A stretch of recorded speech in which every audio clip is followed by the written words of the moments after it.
Luby stood up for you and I really hard and told them they're making a mistake for getting rid of us. And she was begging on her knees, begging both legs on the floor. She was like, "You guys got to keep Garrett and Steve." She was really a trooper, trying to fucking, save our jobs. Yeah. She even was like, "You don't need to hire me. I'll be a fucking intern. I don't care." Oh, poor Luby. See, that's one thing I would hate about running something like that. It's like someone like Lou. I don't know if you guys don't know who Luby is. She's this cute girl who worked at Compound. And it's like when a cute girl's sad and she begs you for something, you feel like a bag of shit. Like, honestly, if you're a decent guy with a heart, and this has happened to me so many times, if there's a pretty girl and she starts crying and begging, you will, honest to God, reverse the decision you wanted to make in your heart because that person is crying or begging, and you'll feel terrible. But what if it's not a pretty lady? Oh, then fuck them. Get those trolls the fuck out of there. They're cancerous to your life.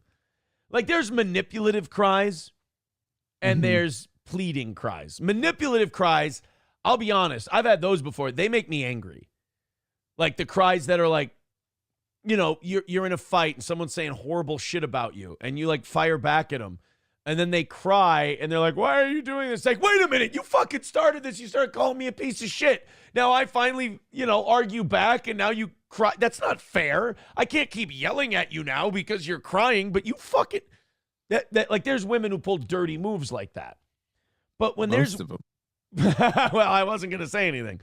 But then there's women where you tell them, like, bad news, or like, I've broken up with women before. And they'll start crying and like, you don't need to do this. And I'll be like, all right, I'll stay.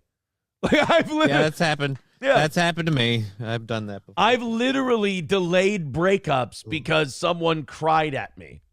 So with Luby going to Gavin, this just shows you what a kind of a badass Gavin is. This really pretty girl is like, no, you got to keep Garrett and Steve. I'll work for free. I don't care. He's like, I said what I said. Compound censored is happening and you're all fired. It's like, whoa. That's brutal.